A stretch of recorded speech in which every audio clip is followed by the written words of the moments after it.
দর্শক, নিষেধাজ্ঞার বিষয়ে তথ্য জানাতে আমাদের সাথে যুক্ত হচ্ছেন সহকর্মী শহীদ নূর আহমেদ।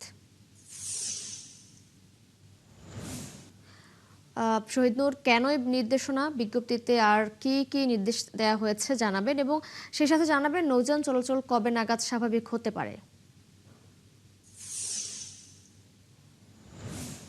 দেখুন, আমরা যদি বলি যে নির্দেশনাটা অনেক আগে থেকেই চলমান রয়েছে, বিশেষ করে গত ২ বছর ধরে এটি কড়াকড়িতে এসেছে এবং আহ পরিবেশবাদী সংগঠন এবং যারা টাঙ্গুয়ার হাওর নিয়ে অধিকার আদায় নিয়ে কাজ করেন তারা মূলত বেশ কিছু বছর যাবত এই নির্দেশনাটি আসলে চাচ্ছিলেন এবং তারা বলে আসছেন যে টাঙ্গুয়ার হাওরের সংবেদনশীল এলাকায় যেভাবে হাউসবোট সহ ইঞ্জিল চালিত নৌকা চলাচল করছে, এতে পরিবেশগতভাবে আসলে ক্ষতির সম্মুখীন হচ্ছে টাঙ্গুয়ার হাওর।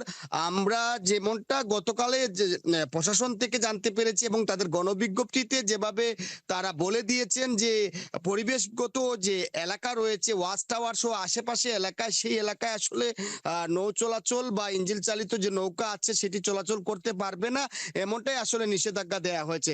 তবে এটি যে শুধু যে টাঙ্গুয়ার হাওরের এই আশেপাশে এলাকায় সেটি বলা হচ্ছে, কিন্তু দেখা যাচ্ছে গতকাল থেকেই প্রচার হচ্ছে আসলে পুরো টাঙ্গুয়ার হাওরেই নিষেধাজ্ঞার আওতায় নেওয়া হয়েছে। সেটি কিন্তু আসলে নয়, জেলা প্রশাসনের পক্ষ থেকে বলা হচ্ছে যে সংকটাপন্ন এলাকা অর্থাৎ ওয়াচ টাওয়ার সহ আশেপাশের এলাকায়, এবং সেখানে বলা হচ্ছে কোনোভাবেই পরিবেশের বিপর্যয় ঘটবে বা পরিবেশের ক্ষতি হবে এই ধরনের কোনো কার্যক্রম করা যাবে না।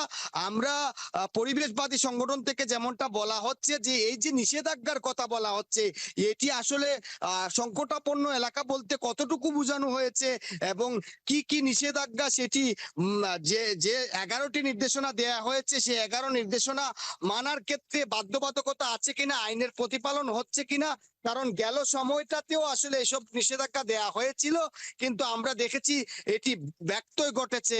আমরা দেখছি আজকেও কিন্তু শত শত নৌকা টাঙ্গুয়ার হাওরের উদ্দেশ্যে যাচ্ছে, সেটি মানার ক্ষেত্রে আসলে কারা থাকবেন তৎপর? যদিও আনসার সহ ম্যাজিস্ট্রেট সেখানে থাকেন, কিন্তু তাদের কোনো কার্যক্রম আমরা চোখে পড়ার মতো থাকছে না। পরিবেশবাদী সংগঠন সহ যারা টাঙ্গুয়ার হাওরের অধিকার আদায় নিয়ে কাজ করেন তারা বলছে শুধু নিষেধাজ্ঞা নয়, সেখানে কার্যকর পদক্ষেপ নিতে হবে। সেটি মানার ক্ষেত্রে আরো বিধিনিষেধ আরোপ সহ শাস্তিমূলক ব্যবস্থা নিলেই হয়তো টাঙ্গুয়ার হাওর পরিবেশগতভাবে সুরক্ষিত থাকবে।